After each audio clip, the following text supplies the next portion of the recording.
Well, I'm sure we'll have some folks trickle in, particularly those who've come on two wheels. My name is Rick Cole. It's my honor to welcome you.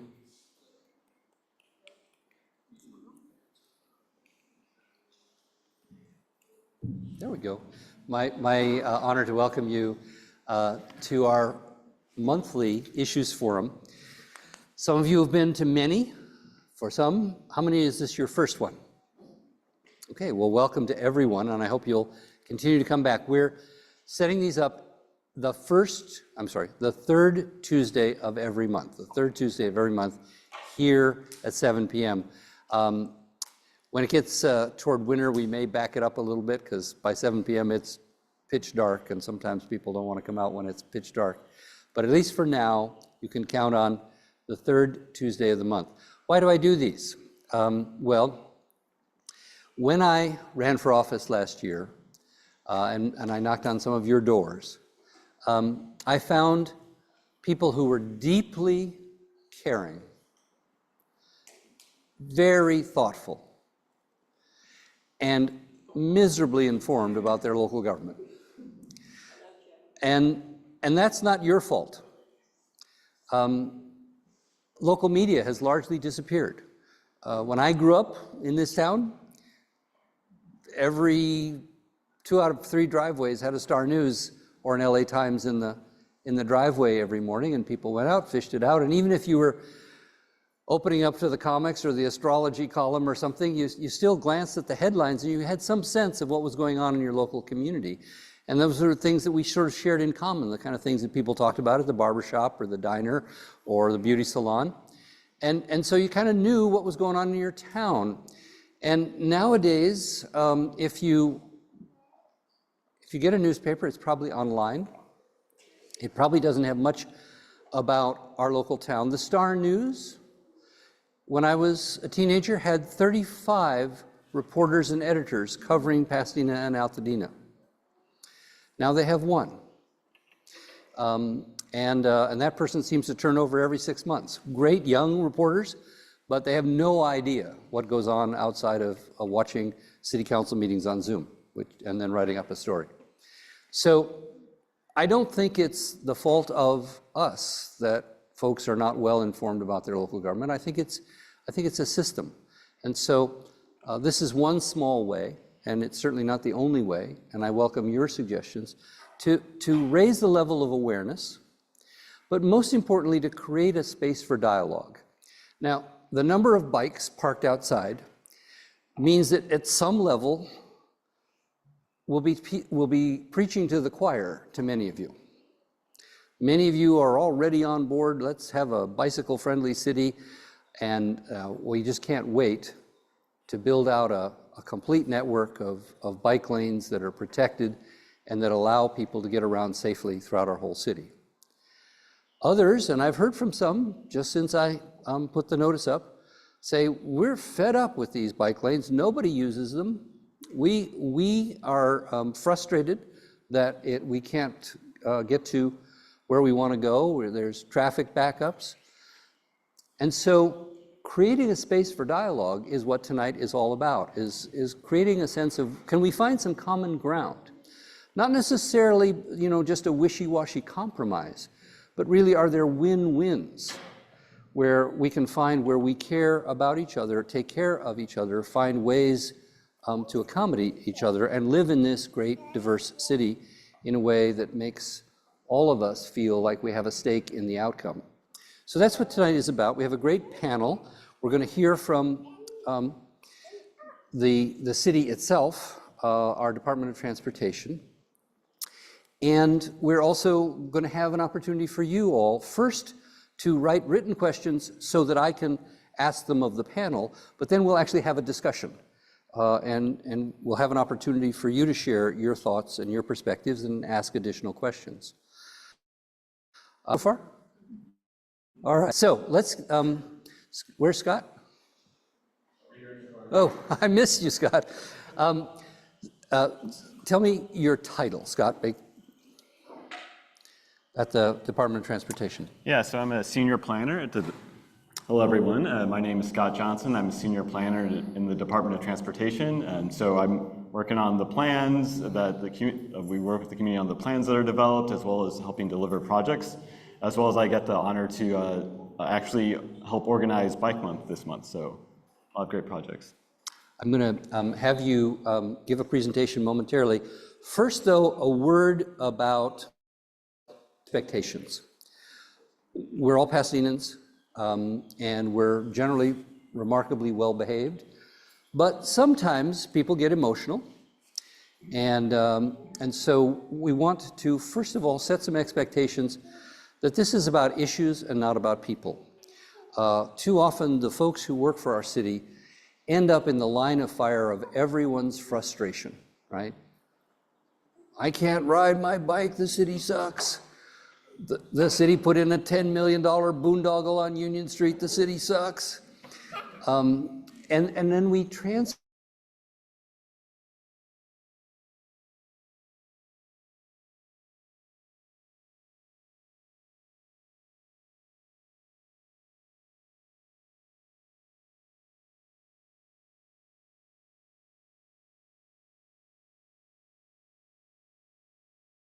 Not that I necessarily expect anybody to do this, but I just wanted to set that tone at the beginning so we can have a real genuine dialogue. I'm going to give it back to you, and you can talk to us cities bike plans.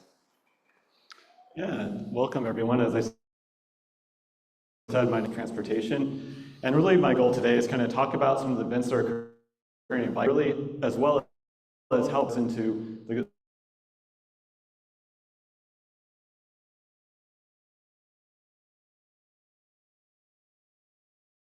the city's sustainability plan.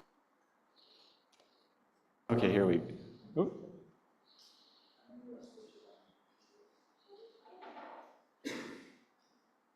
Just give us 1 second, a little technical difficulty.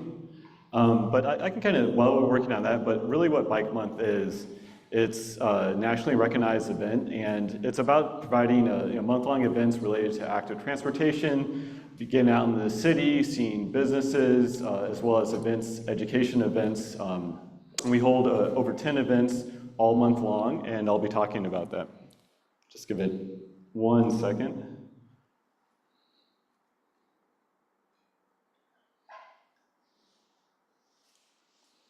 And some of the stuff I'll be going over is, we do Bike Month, but it's a great opportunity that we use to highlight projects upcoming in the city, and that's another thing I'm going to be talking about in this presentation, about some of the interesting projects in the city. And in all these projects, we're going to be coming out to the community, getting engagement, getting that feedback. And the great thing is we have several projects that are actually fully funded. It's grant funding from Metro related to the sub and 10. So it's all money kind of coming into the city, and we're going to be able to do these projects.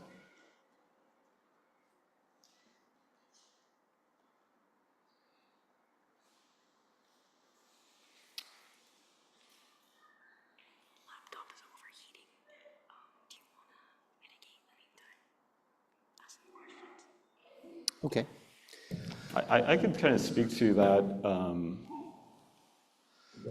some of the things, if we don't get online in a moment, I can just kind of... it's up to you. We can switch over if you want to wait this up. Apparently,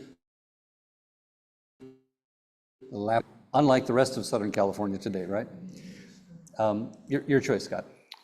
Yeah, I can kind of start on some of the goals of Bike Month. So specifically, we have Bike Month, we're doing events, and some of the key things we're trying to do, for example, is education events, as well as promoting kind of sustainable modes. So for example, we did a ride last year on the Union Street cycle track, family focused, and the idea was like, how do you use Union Street? These are new traffic signals on the roadway, it's a new infrastructure in the city, so education events like that. As well as we like to highlight local history. There was a really great ride last year where we did the African American history as it relates to the 710 stub. And so we had some really compelling speakers on that ride. The freeway went in, and the communities were displaced, how that impacted them. And really we're trying to highlight projects like that in the history because it really relates to, you might have heard some of the 710 visioning efforts about how do we go forward in the city, what do we want to do with that 710 stub area to make something that works for the community. As well as that, we like to highlight local projects. I think, seeing if this comes on, we do have some really great pictures. That's the only reason I'm hesitating for a second. But if, I think in addition to that, in terms of what we're trying to do this year for Bike Month, some of the key, oh, here we go.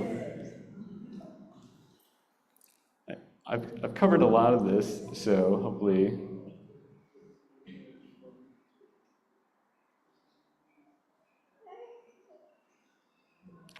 But just talking about, some month-long activities, some examples of our education events, and really the idea is to get people comfortable for a bike. Maybe you haven't been out for a while and you feel much more comfortable riding in a group setting, and really like to emphasize, particularly rides that are comfortable, to come out with your kids. And this is what I was talking about in terms of the ride we did last year related to African American history and the relationship to the 710 stub. We had some great speakers, like specifically talking about how their families were impacted when that freeway went in and they were displaced. And another key thing is, it's an opportunity to highlight local businesses. Active transportation really, it relates to economic activity. When you're walking and biking, you really have the opportunity to, go to those local stores and frequent them. So we do a lot of links on the rides, either ending the rides at local businesses or starting the rides to kind of highlight those as well. It's a great opportunity. We have many local bike shops, and so we do a lot of coordination with them. And as you can see here in the picture, one of the rides we did last year, and we're going to be doing another ice cream ride, is ice cream ride. So it's a great opportunity to, for example, ride around, try some ice cream at some local shops, and just have fun. But the idea is we're relating to all these other different goals in the city. And as in Bike Month 2025, we really wanted to highlight the mobility goals of the city and really tie those two together so they complement each other. And just a little background, so this year we are working with Day One, which is a local Pasadena nonprofit who's supported by Pasadena Complete Streets Coalition to host over 10 events in that year. And I said really the overall goal is to relate to kind of the mobility goals of the city, specifically that it can be a city where you can circulate without a car. And to cite some examples of that, how do we tie this together?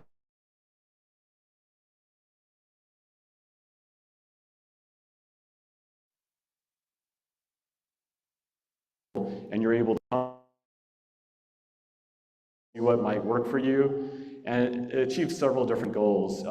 First, it really increases accessibility to e-bikes, as well as it's a great partnership opportunity.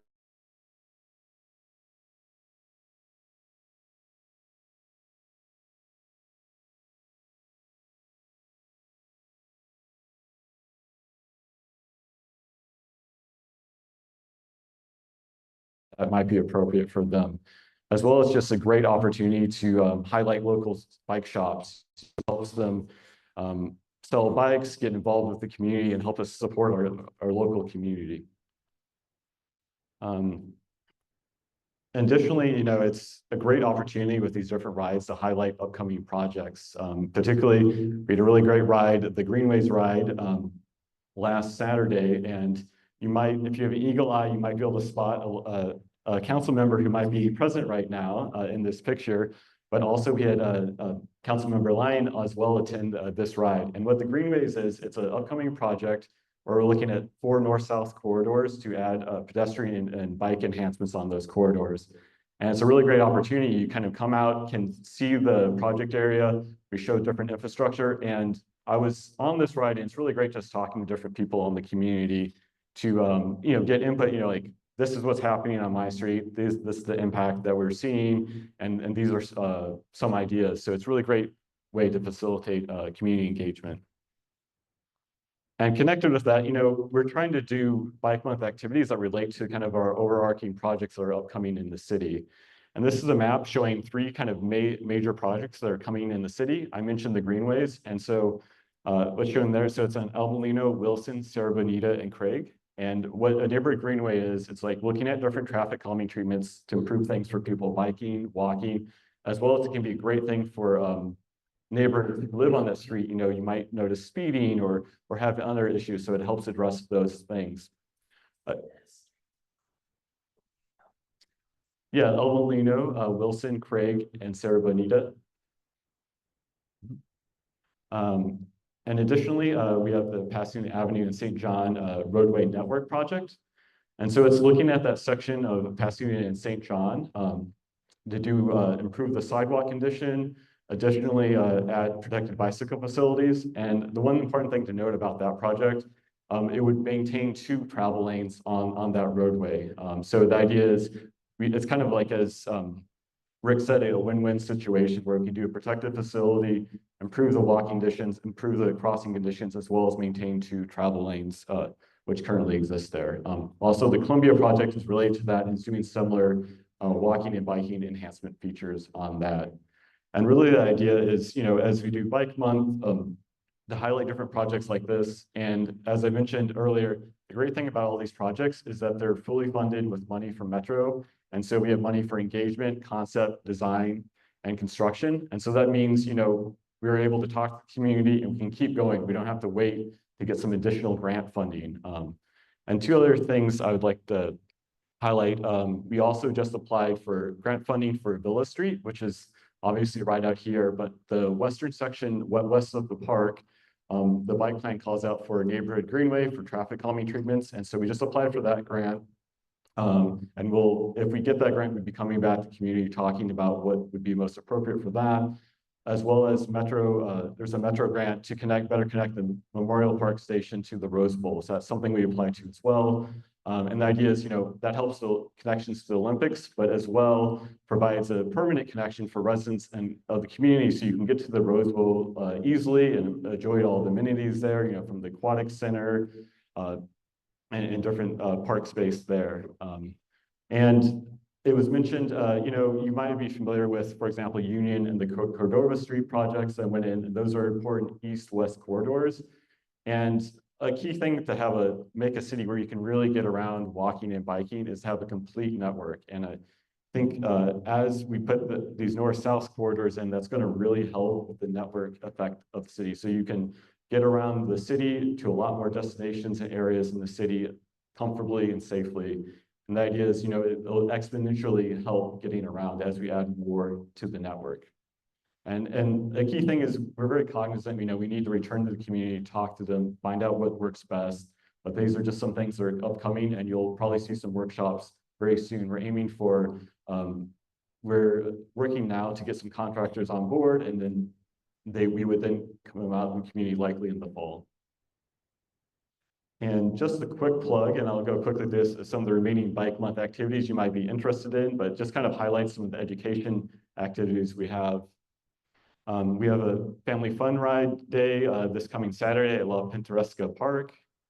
The space ride, this is actually fully booked, but you can get on the wait list if you register. And then we have this kids bike skills clinic that'll be at Robinson Park on Sunday. I understand some, the font may be kind of small, but, oh, excuse me. And then ending the ride, we'll have the pie and ice cream ride on May 31st on that Saturday. So a lot of fun events coming up. And if you want to sign up for anything or further information, you can go to bit.ly at Pasadena Bike Month to find out more information. And I'm also happy to answer any questions about that. But really the goal is, you know, these are fun activities, but we're really trying to tie it to the overall mobility goals, you know, educating people about riding bike or people that are tentative to try it out, as well as highlight upcoming projects. But thank you very much. Are there questions for Scott before we jump into the panel? Yes, and just say your name and then we'll start.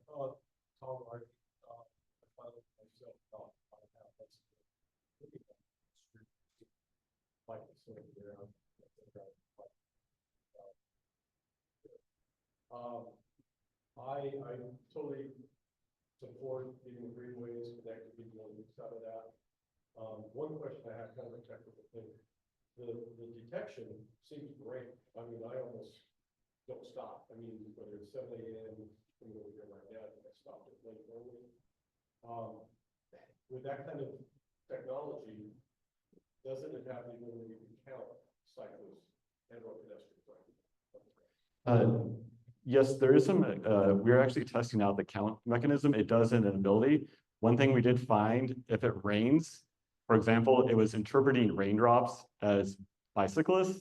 And so we had like 1,000, 3,000 count. And so that's something we were kind of figuring out, is there new technology that we can implement to do those counts? We do have other ways of counting. It can be more manual, or you can simply take a video and do the counts. But hypothetically, but we're kind of working out some kinks on that.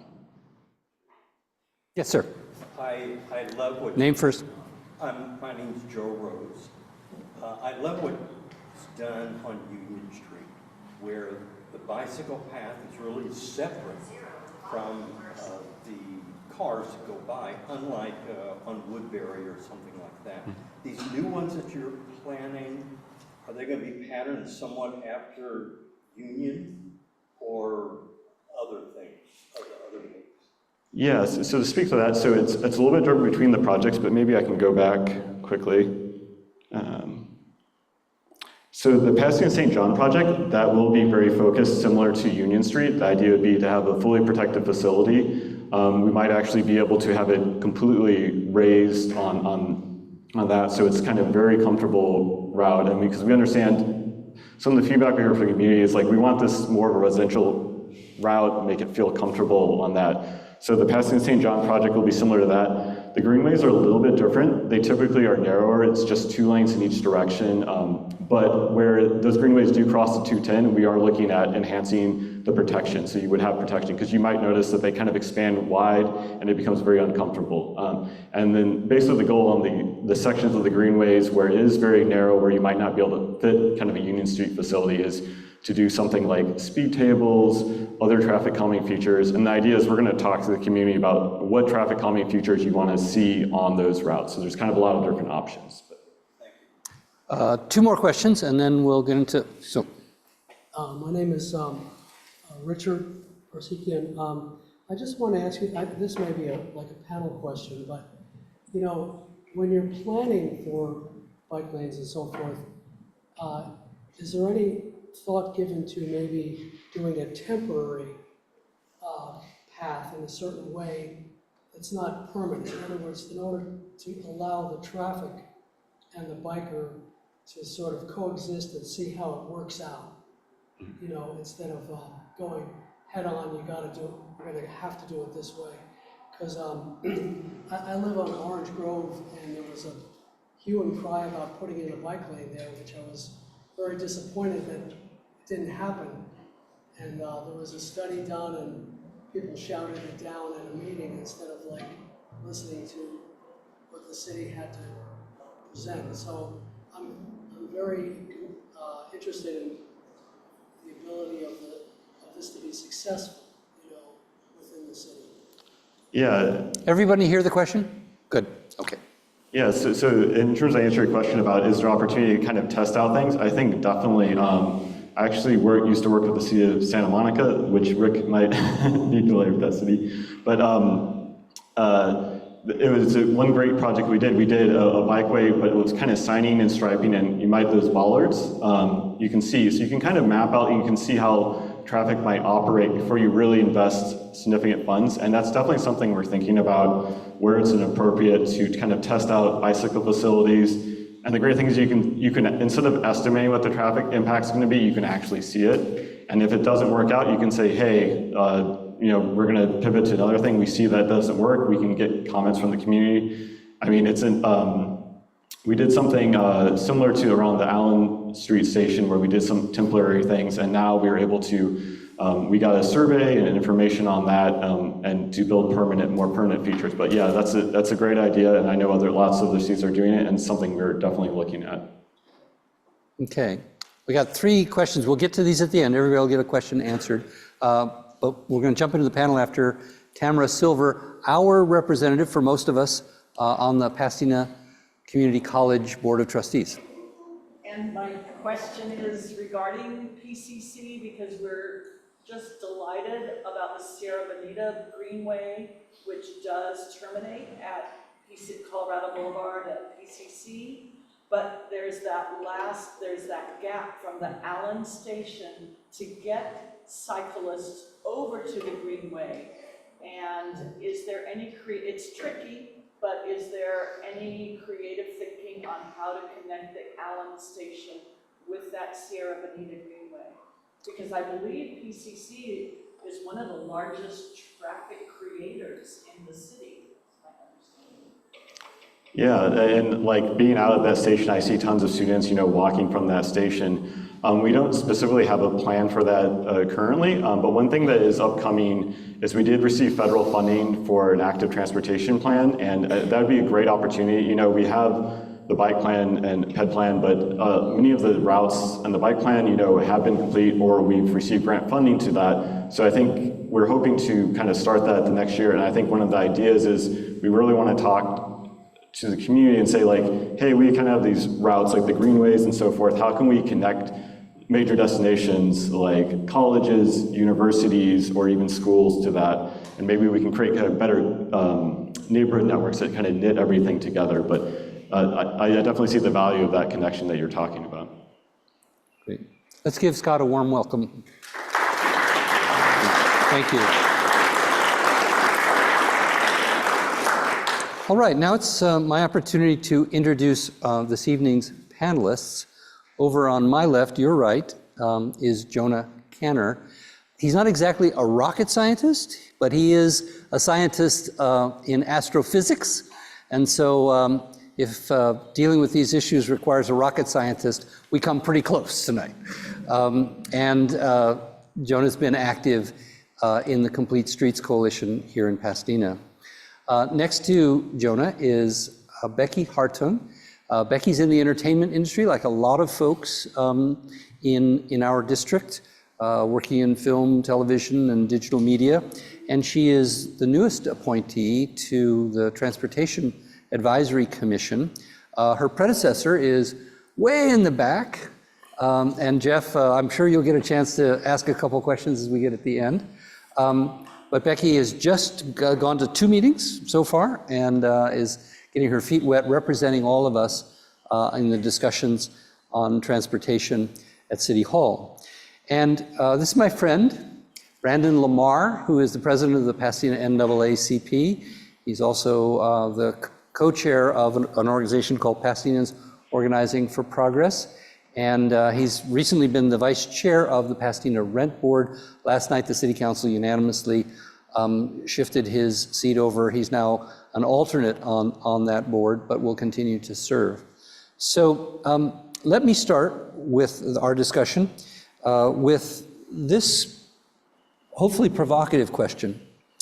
Is the glass half full or half empty when it comes to making a balanced transportation system in Pasadena, where people can bike safely, where people can drive to where they need to get to, where people can walk and have a pleasant experience, that they can live out what the general plan says, which is Pasadena will be a place where people can circulate without cars.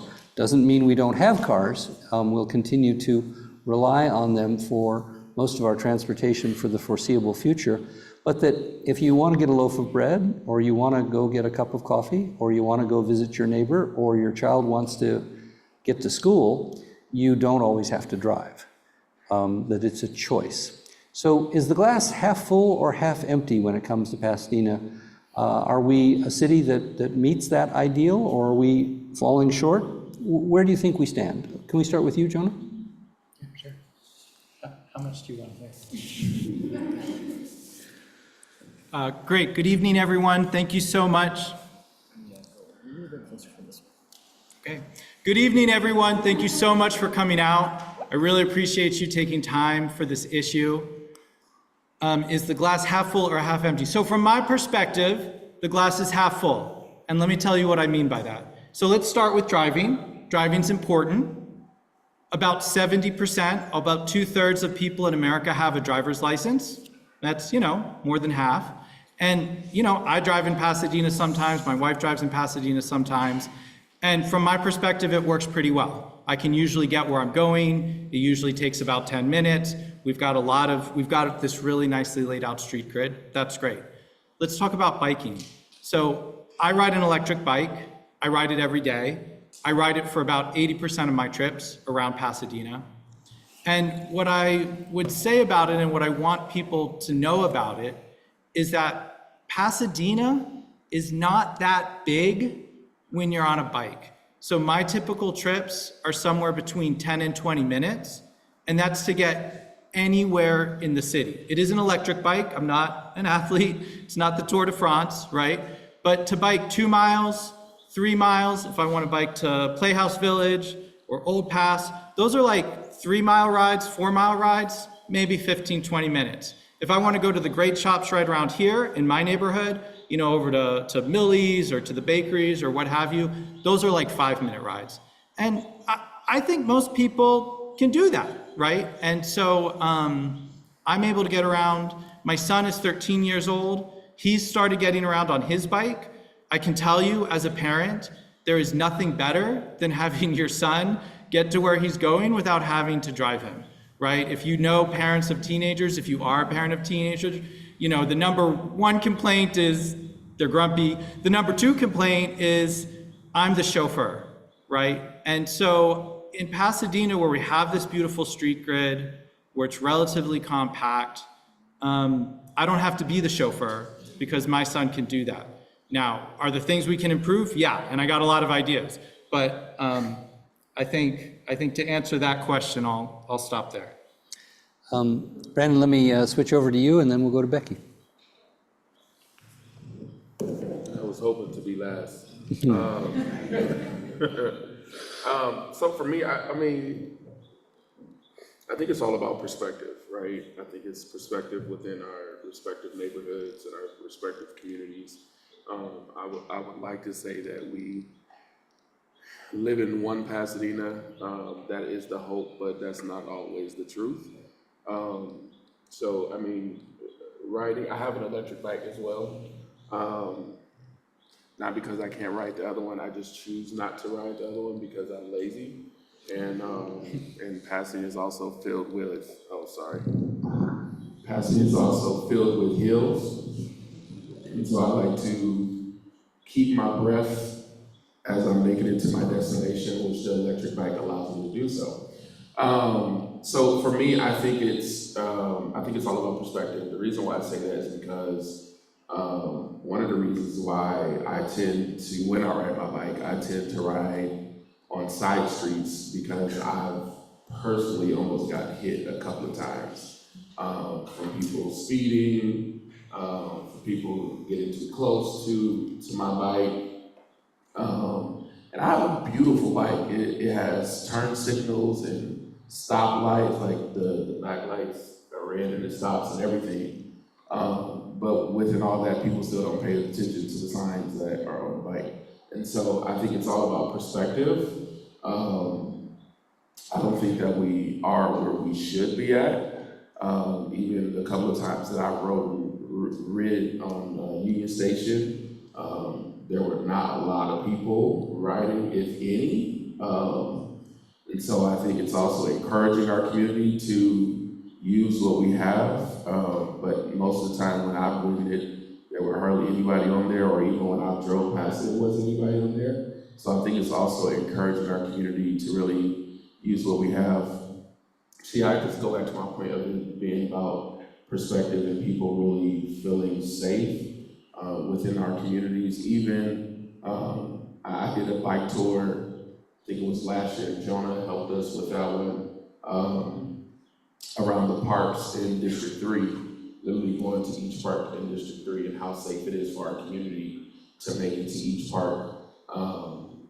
And we saw a few things, right? It wasn't just almost being hit by cars, or cars not paying attention to us, but also we saw potholes, right? Things of that nature that makes it kind of unsafe for bikers. So I think it's all about perspective on if it's half full or half empty. And feel free to jump in if you want to add on. Don't have to be called upon, but let's go over to you, Becky. So my husband would know this well, that I am a complainer, and I can find things to complain about. But I was writing this past week, and I do have to say that I think District 2 specifically, in the neighborhood that I'm in, there's a lot of great things about biking in Pasadena, and I think many of us who bike can agree. But like Jonah said, like Brandon said, there is a lot of things that we should be doing better. So is it half full or half empty? I maybe will steal Brandon's answer that I'm kind of in the middle, because I think it depends on the day, and the ride that I just had probably where my answer lands. The Greenways ride was pretty great because we were biking with 50 people, so I felt pretty safe. If I'm biking by myself and I'm not going through the intersection fast enough as the car that's at the stop sign waiting for me, and they are mad and speed through the stop sign to try to show that they are faster than me, then I would tell you, yeah, it's pretty bad. Maybe the glass is half full, empty. So I think there are things that we do very well, even some of the neighborhoods that have beautiful tree canopies, but that is not every neighborhood in Pasadena. That can make your ride cooler and more enjoyable because you don't have the sun beating on your neck the entire time. And so I agree with both Jonah and Brandon that there are some great things here, but we do have a bit of a way to go to become, I think, that example for so many of our sister cities around Los Angeles. We've already alluded to a couple of the tensions. One is the individual tension between an individual motorist and an individual bike rider. And then there's the political tensions that blew up over the road diet on Orange Grove before I served on the council. But really, signs in people's yards taking one side or the other. What is right or what is accurate about the frustrations between those who predominantly bike and those who often exclusively drive their car? And what are we missing? What are the things that maybe we shouldn't be that we shouldn't be as antagonistic as sometimes it seems like these two groups are? Anyone want to jump in? Looks like you want to say something, Joan? Yeah, I can go. Yeah, so there is a tension, a real tension in street design between speed and safety. And we want both, right?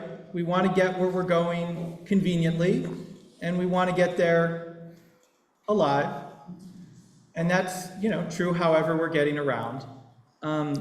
So that's real. Anytime that we mix high-speed traffic and people walking and biking, that creates a dangerous situation. So that's a real tension. What are we missing? What we're missing is that there are places and there are opportunities where everybody wants the street to be safer, right? We all want to be able to drive around quickly and conveniently. Can I talk about these greenways for a moment? So the greenways are north-south streets, right? They're future traffic-calmed, slow-speed streets where bikes and cars are going to share the travel lane, all right? They're the 4 lowest traffic north-south streets that cross the freeway. Now, wait a minute. If I slow people down on those streets, does that create a problem? Does that make it harder to drive around the city? And the answer is really simple. The answer is no. And the reason the answer is no is because in addition to the 4 north-south greenways, we have some other much faster, higher volume streets that also cross the freeway. In fact, we have 12 of them. 12 of them in a city that's only 4.7 miles across, right? They are streets like Pasadena Avenue, St. John's, Fair Oaks, Marengo, Los Robles, Lake Avenue, Hill Avenue, Allen Avenue, Sierra Madre Boulevard, Altadena Drive, San Gabriel Boulevard, Sierra Madre Villa, and Rosemead Boulevard. If you're anywhere in the city, you are something like 2 or 3 blocks at most away from one of those 12 fast streets, which is great because it means that if you want to drive somewhere fast in a north-south direction, you've got 12 great options, and one of them's really close. And if you live on a greenway, I'll bet you want people to drive slower and safer in front of your house, right? Put your hand up if you'd like to see people drive faster in front of your house. No one? Who would like to see people drive slower in front of your house? Right. So the place where there's not a tension is that we all agree that we want to live on a safe, traffic-calmed street. And that's all these greenways are. They don't close the street. You can still drive home. You can still park your car in your driveway or in front of your house or whatever.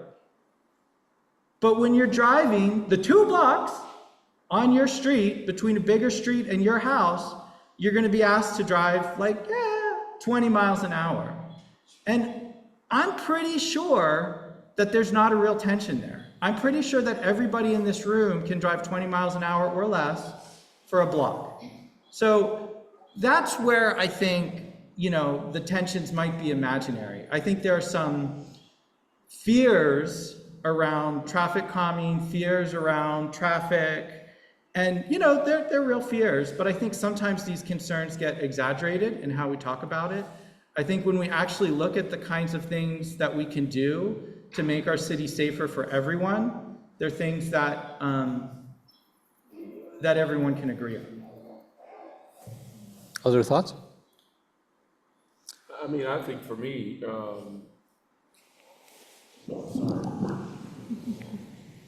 too relaxed here. I really think for me is I really didn't start paying attention to bikers until I became a biker. And I think that's, I didn't show as much grace to bikers until I almost got hit myself. Crazy point, but it's true.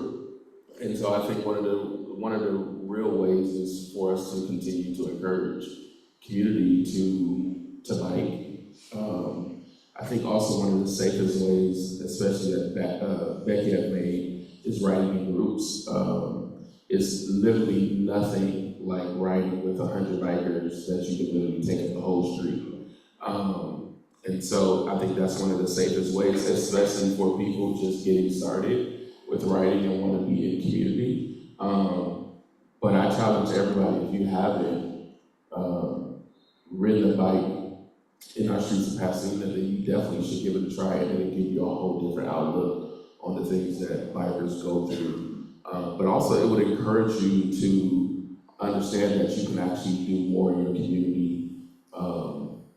with as little time. You don't have to worry about so many red lights when you go on side streets, which is a beautiful thing. So yeah, that's one of the things that I learned, just waking up and just biking.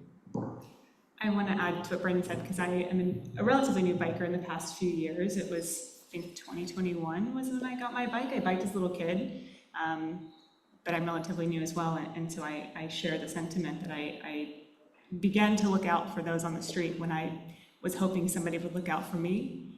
And not everyone here is going to be interested in being a cyclist or biking, and that's okay. Like Rick said, we want to be able to build the choice. But what I hope is that even if you get nothing out of tonight, that you see 4 faces up here, and when you're thinking no one cycles in Pasadena, no one's using the bike lanes, these bikers are annoying me while I'm trying to get around. It might be one of us, it might be one of the 4 of us that you're passing on the street. And so I agree that the tension is there, but I think the tension might just be because we're not humanizing one another. We don't know each other, but I met, I think your name is Aaron. You were on the Greenways ride, and as I was biking here, you were biking up Sierra Bonita.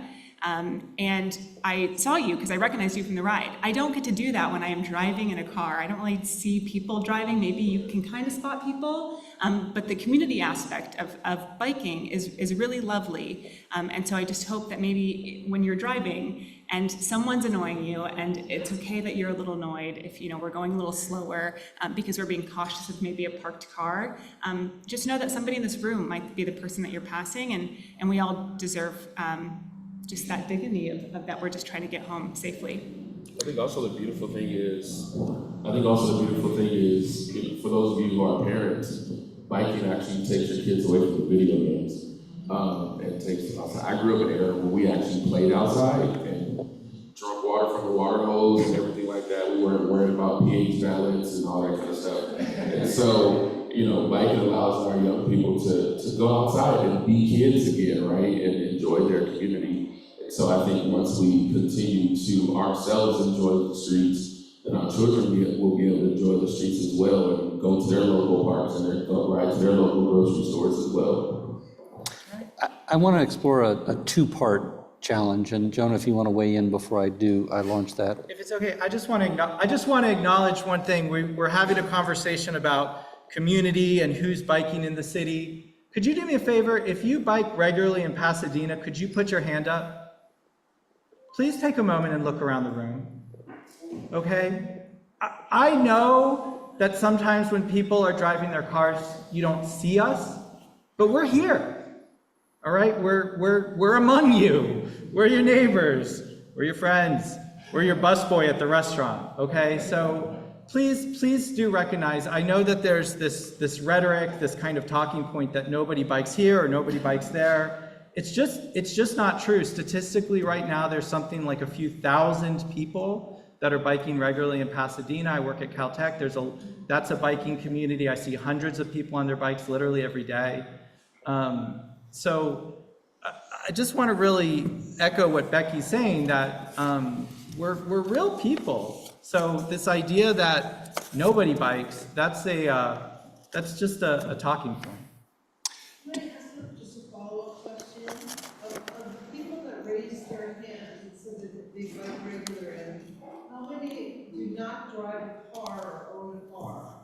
So if you ride a bike, all the time for transportation, you do not ride a car, you do not have a car, you do not drive a car. All right, all three of you, thank you. Okay. If you have questions for the panel, before we get to the open discussion toward the end, just give them to Meghathi, our district liaison, Meghathi Derbagosian, and I'll weave them into the conversation. What I wanted to start was a discussion about, look, there's a tremendous stereotype, and like all stereotypes, it has some truth. And that stereotype is, we live in Southern California, not Amsterdam. We love our cars. This is a place where everyone has to drive, even if they don't want to drive. And that's never going to change. And why are we spending so much time, money, and effort on such a small group of a few thousand people? And the counter narrative that often is the part of the reason that so few people bike is because you're taking your life into your hands in some streets in our city, and therefore it's discouraging. It's dirty, dangerous, and unpleasant often to ride, even if part of your ride is great. Part of it might be, crossing Lake Avenue or something.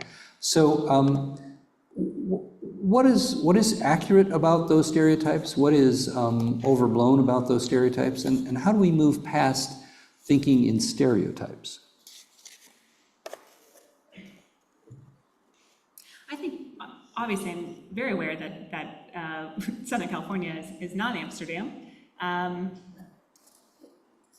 But I think Pasadena has an opportunity to, like I kind of said earlier, like model a way that other cities that are around us could think bigger than just mimicking something that is done.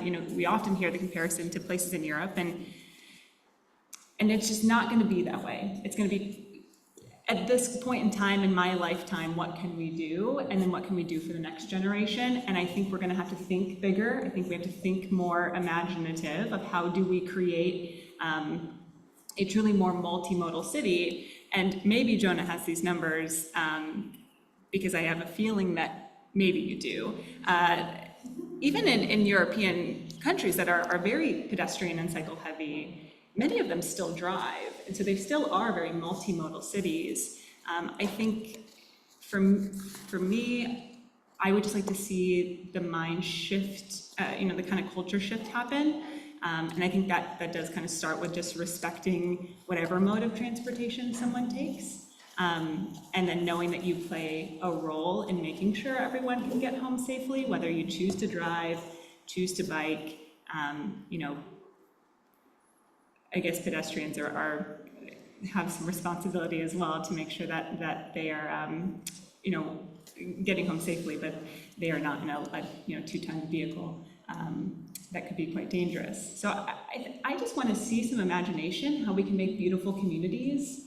I think that's in this kind of new year and over the past few months, kind of thinking and envisioning what I would like Pasadena to be, is moving away from a car dominant can actually create really beautiful spaces, because we can create bigger sidewalks, and that just makes things lovely. It's the placemaking that I think we have the opportunity to explore. In Pasadena. Others want to weigh in? So for me, I think the way to get rid of stereotypes is to do what Nike says, just do it, right? Is just get out there and just ride. But don't judge me, y'all. Today was very hot, so I chose to take the air conditioning car down here. I did want to drive, but I think I look too good today to ride my bike until I decided to take the air conditioning car. But I think one of the things I think would encourage people away from the stereotypes is also having more places for people to park their bikes that are safe, right? Places where people can lock up their bikes in our areas. I think one of the reasons why I tend to ride less to places instead of riding as an enjoyable way is because there's not really a lot of places for me to park my bike, or even lock up my bike. And electric bikes, well, the electric bike that I have looks somewhat like a motorcycle. And so not a lot of places want you to bring your bikes into it. Restaurants don't allow you to bring your bikes into the restaurant. And so things of that nature, I think really having places to park and be able to make sure your bike is safe, I think that's one of the ways to get rid of stereotypes, is actually helping people in those areas. So, yeah. One of the things that I think a lot about is change. And I think when we have this conversation about stereotypes and saying this place is a certain way and that place is a certain way, we're engaging in a very human tendency to forget that people change, places change, all things change. I went to school near Washington, D.C., and I moved to Pasadena going on 12 years ago. I went back to visit Washington about a year ago.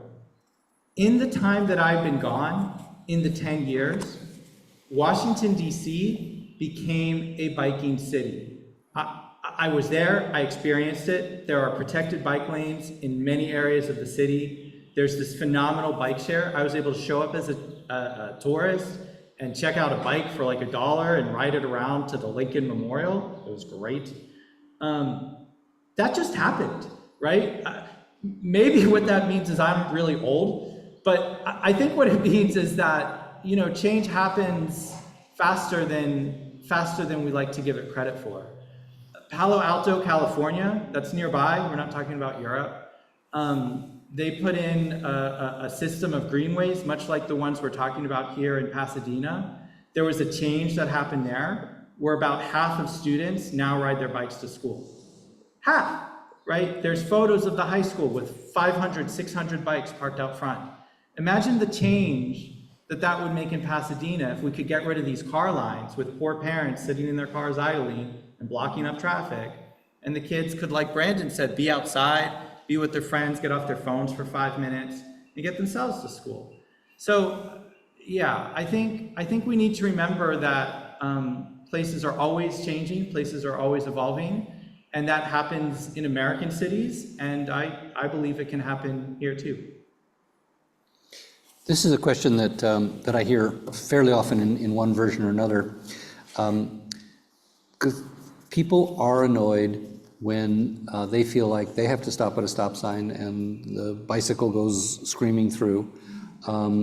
So the question is, what is Pasadena doing to educate about safe biking, and how are we enforcing safe biking? Anybody want to tackle that? I have all kinds of thoughts, but I talk too much.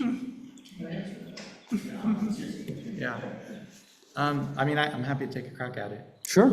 Yeah, so, let's talk about safe biking. So, look, in America today, every year, 40,000 people are killed because of collisions with cars.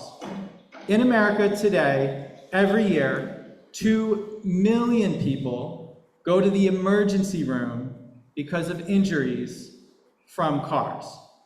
A car driving over the speed limit, which nobody in here has ever done, I'm sure, but I did once, all right? A car driving over the speed limit is a dangerous object that can maim, injure, or kill.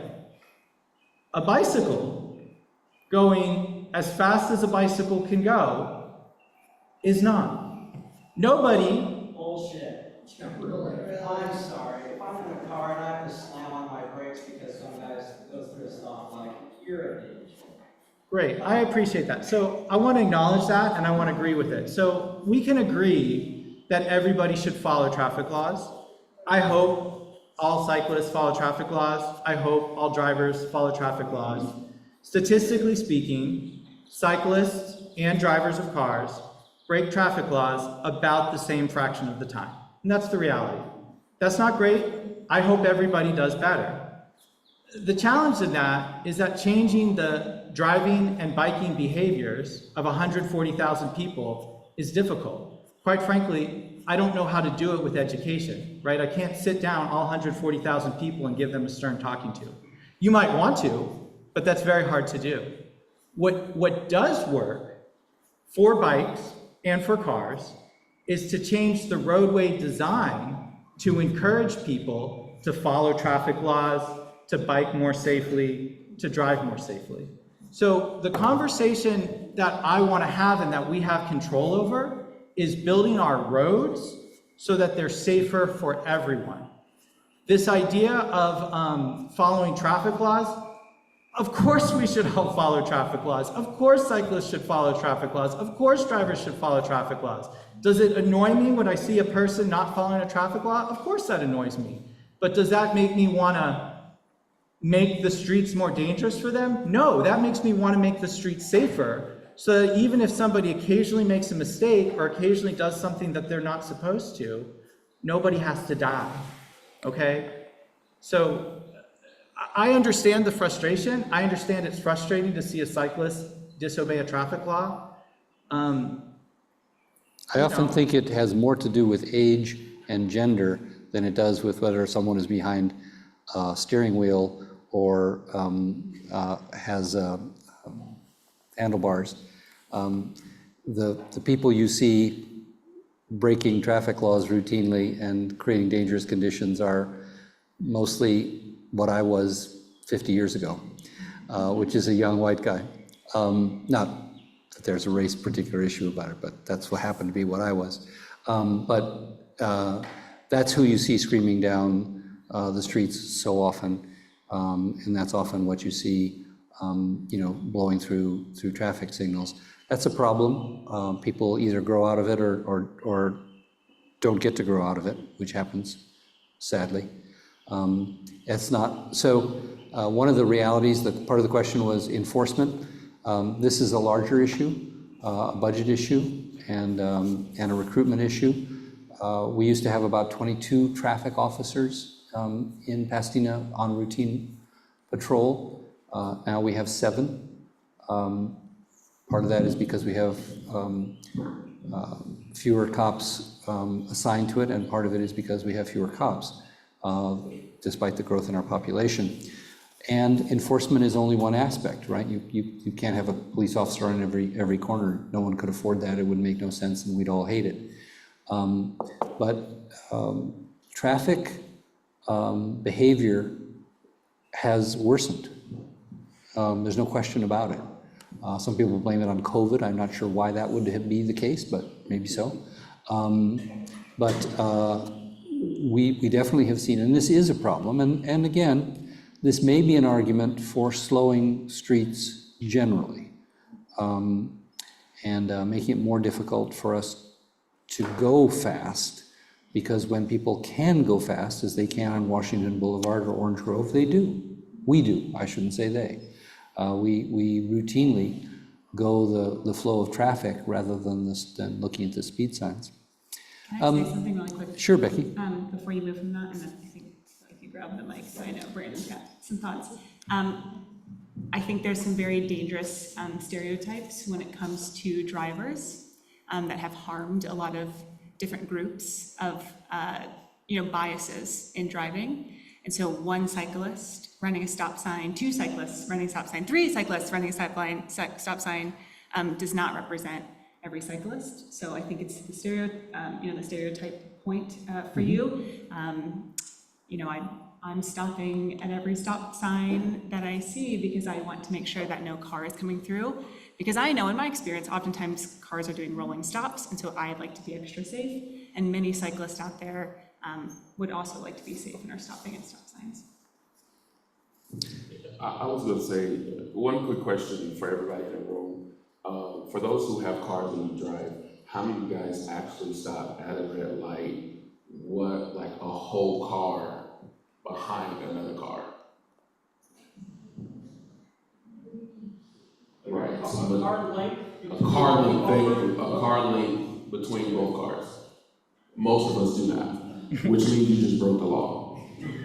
Right? And so the reason why I'm saying that is because a lot of the things that we see on our driver's test, we didn't know it was on there. We didn't even know it was a law until we saw it on our driver's test. Which means that I think one thing that we do need is more education. I think one of the ways to educate our community is creating some social media posts about reminders how to be safe while biking. I think these are just simple things that we can do to remind our community. I think also we can literally put up reminders around our parks within our community, how to bike safe and things of that nature. I don't think that there's a one-all fits answer for this. I mean, I think we just all have to be intentional about doing it and be accountable to each other about riding safe, but then also about doing our part in making sure that all of our neighbors, whether you're in a car or a bike, that we're safe. But I think the number one thing that we have to do is educate our community on how to ride safely.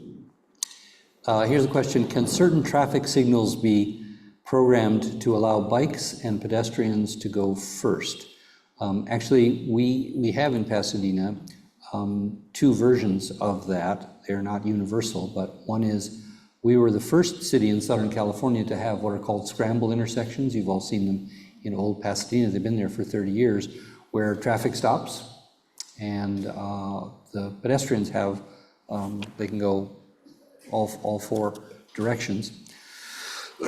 Lately, and Scott, if you want to speak to this, you can, more of our traffic signals have been reprogrammed so that there's how many seconds before there's a... I don't know if people hear me, but it's typically 5 seconds, 5 to 7 seconds. To give pedestrians a head start.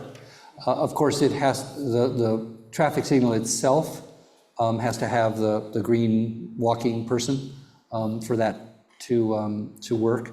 And if we wanted to make it clear that bikes could do the same, then we'd probably at some point need to put those in, et cetera. But that's something that's already sort of ongoing. Can I just make a comment about Sure. that? As of January 1, 2025, it's now legal in California for cyclists to use that lead pedestrian interval. Okay. It does not have to have a separate bicycle symbol. Sure, that's great. Okay, so see, the strength of a chain is limited to its weakest links. How can people circulate without cars without a complete network of safer, lower speed streets and secure bike parking at destinations? I'm going to take the first crack at this answer, although we've got some great resources up here. The way I look at the world is through the lens of history. I just grew up fascinated by history of Pasadena included. Making the world safe for cars took about 70 years. When cars first showed up, the people who had horses were really annoyed at them and wanted to ban them, and they were banned in some places. We had to invent streetlights, traffic signals. They didn't exist before cars. We had to invent car insurance. We had to invent driver education. We had to invent licensing drivers. They didn't license people who rode horses. We had to build roads. There was a huge, and then ultimately freeways. And then ultimately Ralph Nader came along and said we could build cars safer and not have as many people die on the roads. It took 70 years to kind of reorient our cities around cars. So it's unlikely that we're going to get to bike nirvana, you know, in 15 minutes or 6 months or a year. Not that everyone wants to get to bike nirvana, but I think bike nirvana would at least give everyone this kind of safe network. But I think the point is well taken. It really isn't until you have critical mass that then people shift over. And that's what's happened in other cities. I went to Paris on my 5th anniversary, and that was, let's see if I can remember, a long time ago. That was in 2000. And then I went 2 years ago. And I was astonished at how much Paris has changed. The biggest thing, besides a lot of bikes and a lot of bike lanes, it's so much quieter. I was astonished, right? Because you go to Paris, it's a beautiful city, there's lots of things to do, lots of places to go, lots of places to eat. But it was full of cars, and they were honking and driving, and you know, French people. And through, you know, an act of will, because in France, they don't have California Environmental Quality Act, right? When they decide something, they do it. Well, good or bad, probably both. But through force of will, they're in the process of converting 500 of their streets as we speak to pedestrian only. I'm not suggesting we're going to, again, emulate Paris, but these things take time. That would be my answer. It's not something where you can start at 4 o'clock and 9 innings later know whether the Dodgers won or not. This is going to go into extra innings. Other thoughts about how we strengthen the chain so that so we can overcome our weakest links? What are our weakest links? And should we start there? Maybe this is not going to answer the question, but something I've been thinking about a lot is how much our local infrastructure tells the story of our cities. And it really tells who we think deserves to be safe, who we think deserves to have shade with trees, who deserves housing, right? The list could go on and on. Our infrastructure tells us the story of Pasadena. And when we look at these weak links, it could be the potholes, it could be, you know, the speeds on our roads. I think it goes back to what you were saying, Rick, is that we've designed it to be kind of a one mode of transportation. That is, as a cyclist, as a walker, I'm a driver as well. You know, driving is the mode that we have said this is what we want. And like you said, change takes time, and I hope that there is a change in the story, and something that we can say, you know, a lot of us deserve to be safe. You deserve to be safe while you are driving, absolutely. You deserve to be safe while you are biking. You deserve to be safe when you are walking, and it would be great to see Pasadena realize that we have some things to change and things to make better and make everyone feel safe. We'll do one more round with the panel, then I'm going to ask you if you have additional questions or comments, and then we'll come back for last thoughts from the panel. So there's just one last round for each of you. Where do we go from here? What can people hear who want to see decisions that get made that make sense, that move us in a positive direction, that don't end up in a huge fiasco of controversy and people yelling at each other? What are the next steps? What should we all be working on in order to make our city safer and easier to get around? Can we start with you, Becky? Well, I feel like building some trust with our communities might be a really easy thing for all of us to do. And I think that's having conversations, maybe telling your neighbors that you're a cyclist, or if they're sharing, frustrations with projects not happening, or they're frustrated that projects are happening. How do we just see each other at a human level? Which maybe is not the answer anybody wants to hear, but I think is really important when we're having these conversations. And I think Rick has done this really well in our district, encouraging people to come to meetings, to share their thoughts. If they like a project, if they don't, are they open to compromising in a certain area? Because not everything in the city is for me, it's for a neighbor. And not everything in the city is for you. It could be for a neighbor. And how do we see our neighborhoods that way? That there are gonna be some projects that I'm not a fan of. And maybe people really fought for those things because that's what they wanted in their neighborhood and it worked for their neighborhood, and I have to be respectful of that. But also hoping that I can be part of the conversation from my point of view, from my perspective.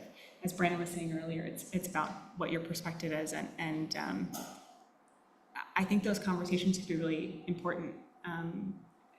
And then hopefully, as more voices come to a compromise, it becomes easier for the city to implement things. Maybe that's wishful thinking, but that's where my head is at. Thank you. Jonah. Yeah, I want to come back to something Rick said at the beginning, which is looking for win-wins.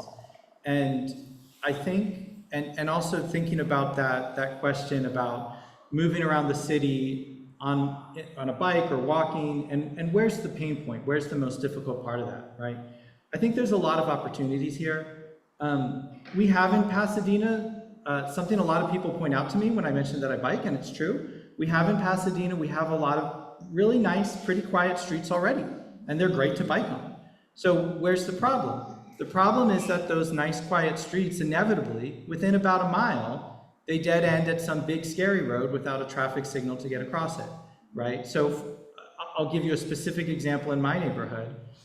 Elizabeth Street is great to walk on, it's great to bike on. Once it hits Lake Avenue, there's no way to get across Lake Avenue.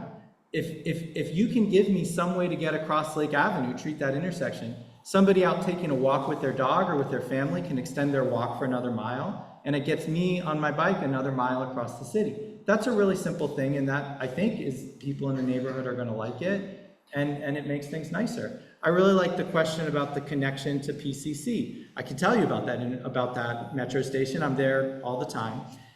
At the the question was, how do I get from the Allen Street Metro to Sierra Bonita so I can bike down the hill to PCC? That's actually really easy. Maple and Corson on each side of the metro station already have a bike lane. Great, what's the problem? That bike lane is only paint, and those are really fast streets. What's the solution? The bike lanes need to be protected. So there's an opportunity there where we could put in just like, a few inches worth of curb stops or curbs or planter boxes, turn that into a protected bike lane. A student who now comes off the Allen Street Metro can walk walk on the sidewalk to the end of the block, get into that protected bike lane, and ride the 2 blocks to Sierra Bonita. So, and that doesn't, that doesn't interrupt anyone. That doesn't disrupt traffic flow. It takes a piece of infrastructure we already have. There's space on the road already for bikes. We just need an extra few inches of a physical barrier to separate that space from the cars. So there's just a lot of places where we can do things in the city that are not going to impede drivers and frankly are going to make our neighborhoods more pleasant, livable places. And I think that's where we start. Brandon? Yes, I wanted to go before Jonah because he has a whole book of notes. He has much to say also. Jonah, I actually, the reason why I speak like this about Jonah is because I tend to lean on Jonah when it comes to these conversations. Because on my first community bike ride, he was one of the leaders of that bike ride. And so I feel comfortable joking with him like that. Some of the things that I would say, and let me first, by all means, like, I don't know why Rick called me to be on this panel, because a lot of you are more experts at biking than I am. I am just, a humble servant when it comes to biking on my electric bike. But let me say that, number one, I think one of the best ways for me is better lit streets and corners when it comes to biking, especially for those who have to bike at work and coming home from work at nighttime. Blind spots are real, but also dark spots are real as well. A lot of us are in dark spots when people can't see us on unlit corners. And so I think that's one of the ways. I think also more community conversations like this about biking and how to make our streets more safer, especially not only for bikers, but pedestrians as well. I live in a district where there are a lot of pedestrians being hit in our community. And so I think more conversations like this about awareness is great. I also think that, I'm gonna say something that's no point to you because you rode on your bike today. But I also think that before city council makes decisions on things like biking and pedestrian, that they actually should ride a bike themselves at least one time, which is one of the reasons why I decided to start riding bikes, because you can't make decisions if you don't put your feet in the shoes of people who those decisions affects, right? And so I think all of them should at least ride a bike at least one time to see how these are going to be affecting our community. I think the other thing that I think about is opportunities, right? I don't know if Colin is still here, but day one, hey, Colin, how you doing? Day one has great opportunities for people who want bikes and can't afford bikes and don't know how to fix bikes and things of that nature. Colin runs a great program at Day One to help our community out in those spaces. I think promoting those things to make sure that all of our community, no matter what your background is, that there is support for you to be green and also to be healthier. So actually using those spaces and sharing those education outlets. I know the reason why I have a electric bike myself, not just one because I'm lazy, but two, I got a good rebate from the city. And so I think also our city needs to create more rebate programs within those spaces so that people can use this. And the last thing that I will say is I think when our city gets money for more green ways, then we should be spending that money fast to create those ways and not just sitting and waiting for plans for a very long time. And so I think that's one of the things that we have to highlight as well. So that's the end of my notes. Thank you, Brandon. All right, for those of you who've been frustrated, you want to get something off your chest, as long as it doesn't, turn into a filibuster, we're happy to either entertain questions or comments. Hi, everyone, I'm Carla. This did not happen on a bike. I fell off the steps on my back porch this week. So I've been a cyclist for 40 years. I think in my lifetime I've been maybe 80,000 miles or something like that. I do ride regularly. I ride with a group. A lot of times we ride all four distances, all four directions out of Pasadena. Certainly well into LA. I have a couple of comments. One is for Becky, and that is street riding. You work up to it. It's not something that you do really well with confidence right out of the gate. So just keep at it, go low slow, get around some cars, it's fun. I ride Orange Grove all the time. I think it's unrealistic to think that the city will be flooded with bike lanes and protected bike lanes and greenways. Nice idea, but it's unrealistic. I think a safety program is in order. What I would love to see is more signs, the ones that we see some places that say share the road. Cyclists and cars that share the road. And if you put them in enough places, cyclists and cars will realize they need to be sharing the road. And it goes both ways. I really want to echo what Brandon says here. I think that we need a lot more places in Pasadena to safely park a bike while you go inside and do something. I've led the PCC ladies here. I actually take classes at PCC. I live a few houses from Marshall School. I think so many kids should be able to ride their bikes, park their bikes all day off the class, or somebody will park a bike and go and have dinner in a restaurant without worrying that the bike's going to get stolen or vandalized. Scott, your effort with Bike Week is really fun-based, which is great, but I think we really need to go beyond fun. I think we need to, if we're going to have sustainability, I think we need to go beyond that it's just something you're going to do on a Sunday afternoon, a couple times a year, maybe once a month. I think if we're going to really be sustainable, we need to have all aspects of cycling available to us, not just the fun recreational side. So maybe some scientific minds, Jonah, some scientific minds can come up with safe parking ideas for our bikes. Thanks a lot. Thank you, Carla. Paul, another one of our distinguished scientists. This is Paul, thank you. I think the success of the greenways is really going to be essential for building the kind of networks that Pasadena needs. And having watched what happened on Orange Grove, I think the ability to try to figure out how to thread the politics of that is on the city and on all of us to try to make that happen. And what I would say is that, and Jonah mentioned this, which is that there's no tension, or he's suggesting there's not much of a tension because people living on the street will want it to be slower.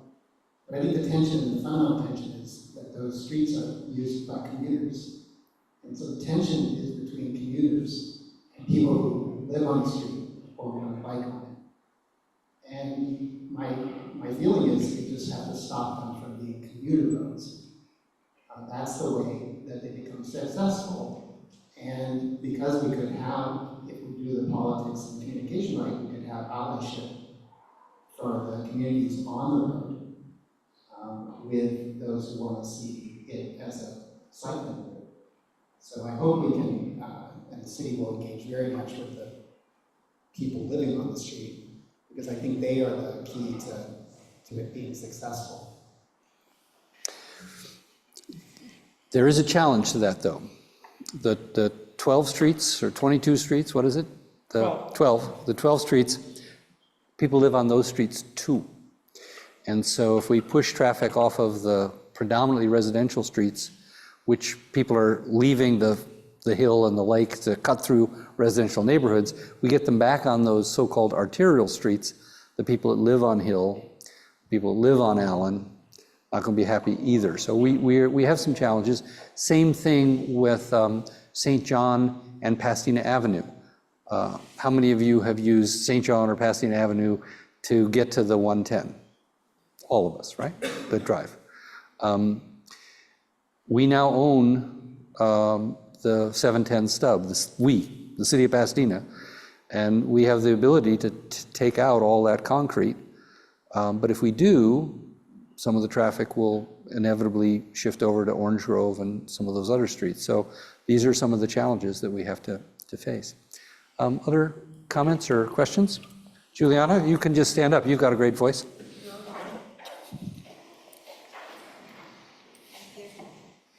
Thank you, Rick. I'm Juliana Delgado. I'm past chair of the Transportation Advisory Commission, and now I serve on the Planning Commission. But more importantly, for many decades also, I was a bike rider. And I didn't ride a bike for recreation, I rode a bike for transportation. And I've lived in many cities that were very bike friendly, so I'm not going to talk about the European ones because those are converting pretty quickly. But I did live in an American city where people rode their bicycles for transportation. I rode my bike to work, to school. I had 2 metal baskets I could put on my bike to put my groceries in, to the doctor's office.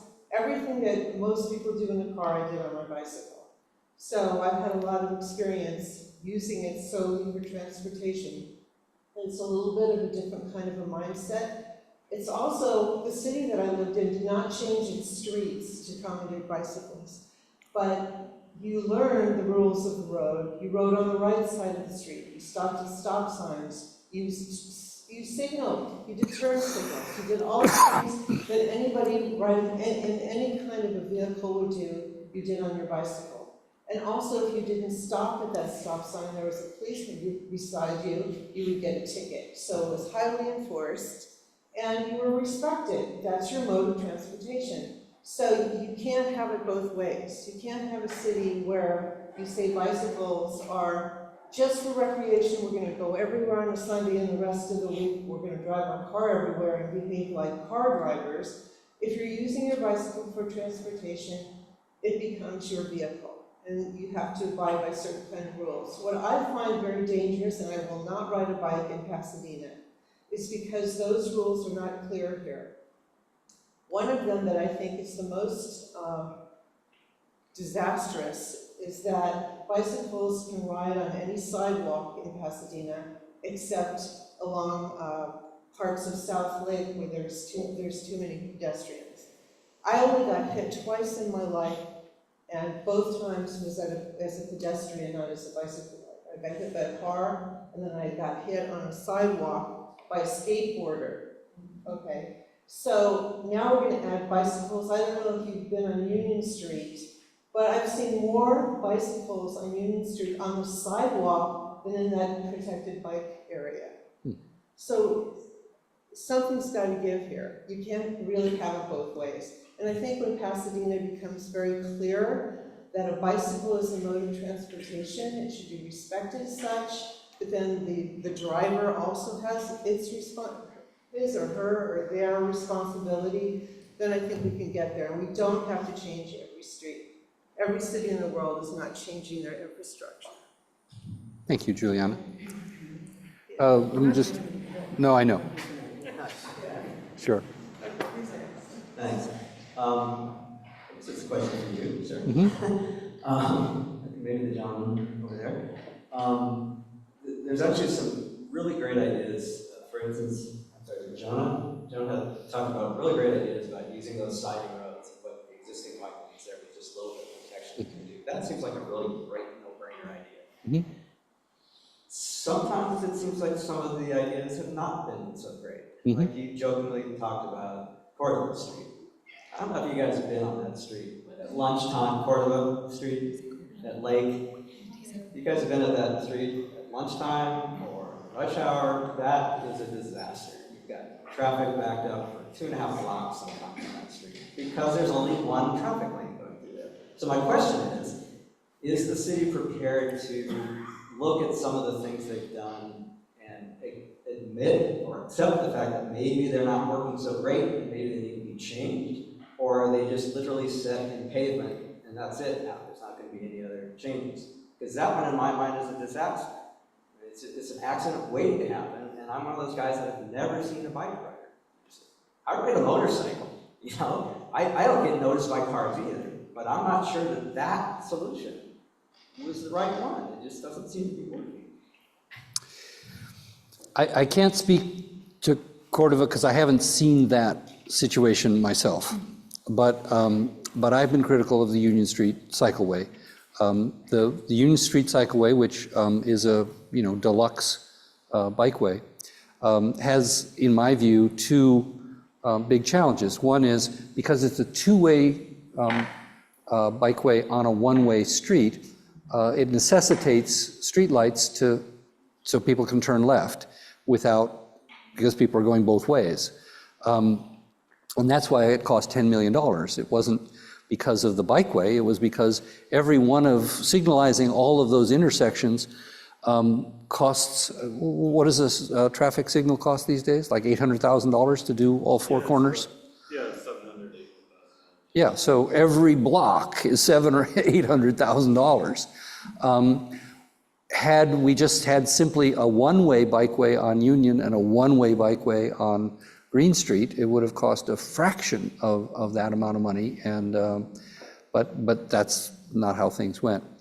My answer, though, to the general question is, When I was city manager of Santa Monica, I had one personal item on my wall.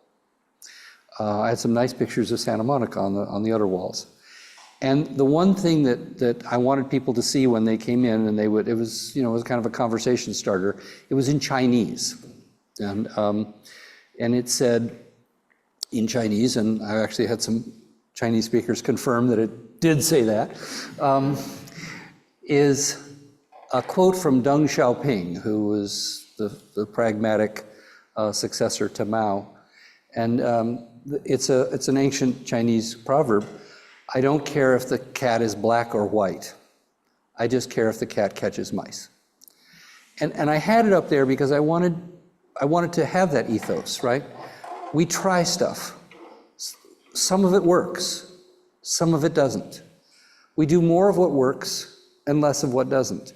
The idea of doing some temporary things and seeing how it works is much better than putting in $10 million.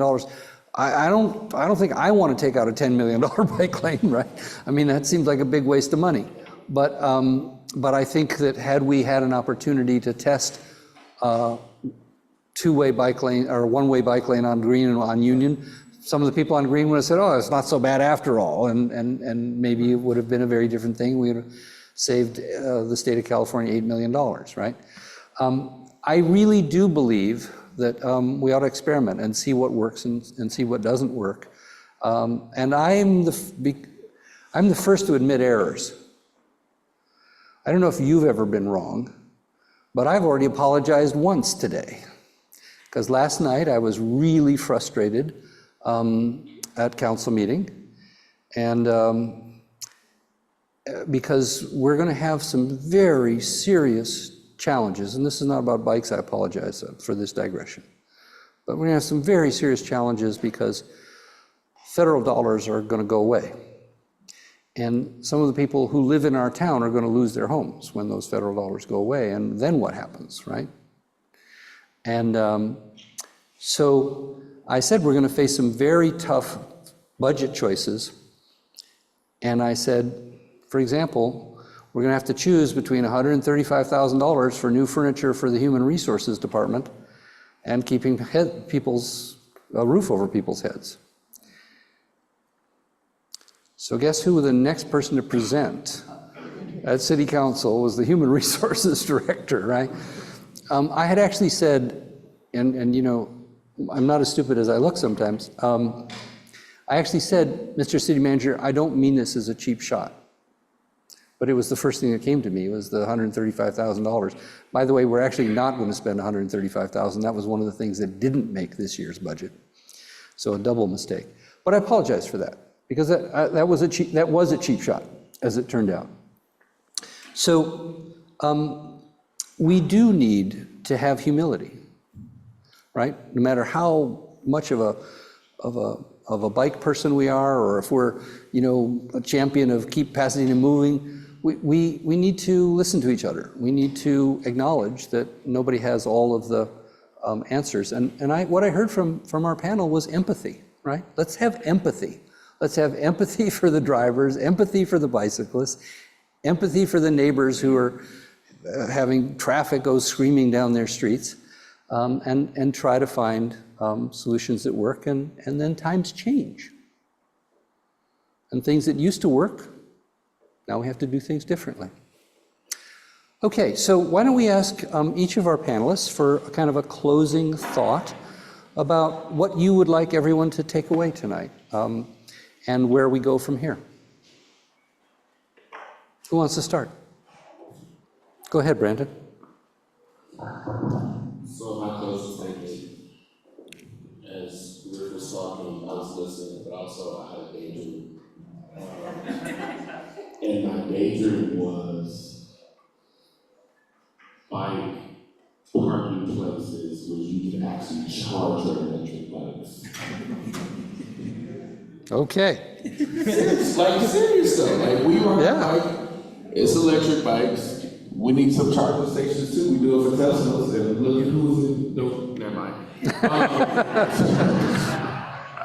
But for me, honestly though, I think I go back to the point of wanting to just educate educate our community more about biking and about pedestrian safety. I think that's the biggest thing that we all can do, whether you bike or not. I think the thing that we all can do, and the thing that we all have the power to do, is educate our community, whether it is your neighbor, whether it is your children, whether it is your coworkers. We all have that right? I think the next thing is that when things like this come up on city council, that the speaker should be as many people as in this room to speak on this item, right? And so I think the biggest thing, and I'll just go back to it, is educating our community one person at a time how to save our community. This all sound a bit of a broken record because I think you'll see some of the themes throughout the things that I've said tonight. But I think we owe it to each other to keep each other safe. We are neighbors. Some of us are friends. Some of you may be family. Some of us are total strangers. But if you are a driver, I ask you to be safe. If you are a cyclist, I ask you to be safe. If you are a pedestrian, I ask you to be safe. Every single person here deserves the right to go home tonight to their family. So whether I choose to drive, or choose to bike, or choose to walk, I deserve to go home safely to my husband. You deserve to safely go home to your family. And we all have a shared responsibility to make sure that we get each of us home safely tonight. And for the rest of the time that we are here on Earth, we owe it to each other to get each other home safely.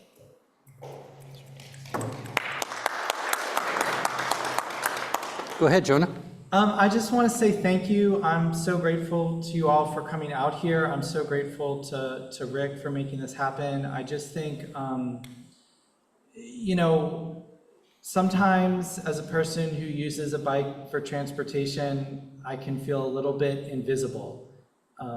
Sometimes I feel like people don't understand, you know, the experiences that I'm having. So to have this be a discussion within the city, within the community, to have people talking about it, to be listening to each other, to be having community discussions, to be bringing voices to the table, I'm just so grateful. So thank you all. Thank you very much.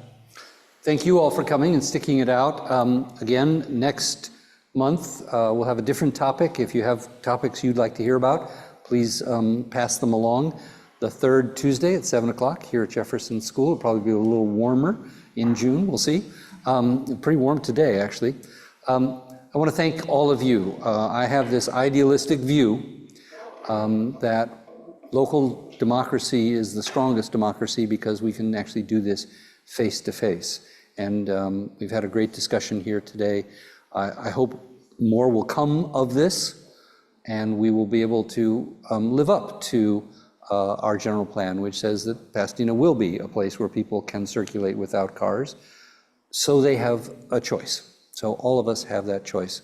And for those of you who are biking home, be safe. And for those of you who are driving home, be careful. Thank you all for coming tonight.